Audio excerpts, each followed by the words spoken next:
रविवारचा दिवस ना तसा छानच चालला होता, पण संध्याकाळी असं काही होईल ना आम्हाला अजिबात वाटलं नव्हतं.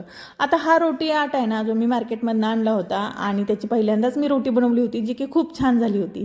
आज ना तशी एकादश होती म्हणून नॉनव्हेजचा बेत नव्हता, म्हणून मस्त पनीर आणि रोटीच मी बनवली होती.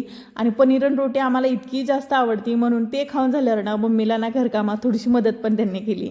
आता हे मधुमालतीचं वेल आहे ना, मी ऑनलाईन मागवलं आहे आणि ऑनलाईन मागवलं आहे, तरी पण हे ना इतकं छान आलं आहे. आणि मला ना असे वेली टाईपची झाडं खूप जास्त आवडतात. आता ह्या मधुमालतीने ना मला माझ्या घराचा ना हा पूर्ण एरिया ना कव्हर करायचा आहे. आता संध्याकाळी आहोंचा कॉल आला आणि मला म्हणले चल कुठेतरी बाहेर जाऊन येऊया. आणि बाहेर आलं की सगळ्यात अगोदर ना माझी फेवरेट गोष्टच ऑर्डर केली जाते.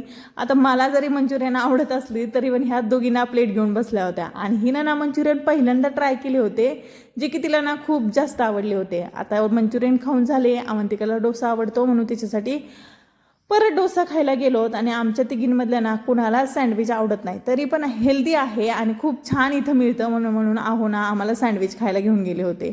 आणि ते खाताना हिचे असे एक्सप्रेशन होते. किटूला मात्र त्यावरचं चीज एवढं जास्त आवडलं होतं ना, म्हणून ती छान आहे छान आहे करून खात होती. आता हे खूप जास्त हेल्दी आहे, त्यात व्हेजिटेबल आहेस म्हणून पप्पाने ना बळच अवंतिकाला ना सँडविचचा एक घास खायला घातला होता. पण ज्या गोष्टी मुलांना आवडत नाहीत ना, त्या कितीही लाडीगोडी करून आपण खाऊ घातल्या ना तरी ते काही खात नाहीत. आता सँडविच खाऊन तोंडाची एवढी चव खराब झाली होती म्हणून परत हट्ट करून ना पप्पाकडून आईस्क्रीम तिने मागून घेतली. आता घरी गेल्यावर तसं काही जास्त भूक कुणालाच नव्हती, कारण की सगळ्यांनी चटरपटर खाल्लं होतं. म्हणून घरी आल्यावर मस्त डाळ खिचडीचा बेत होता आणि संध्याकाळी ना सगळ्यांनी अशी आईस्क्रीम एन्जॉय केली. आता तुमचा रविवार कसा जातोय ना ते मला कमेंटमध्ये नक्की सांगा. चला भेटूया नेक्स्ट व्लॉगमध्ये. बाय.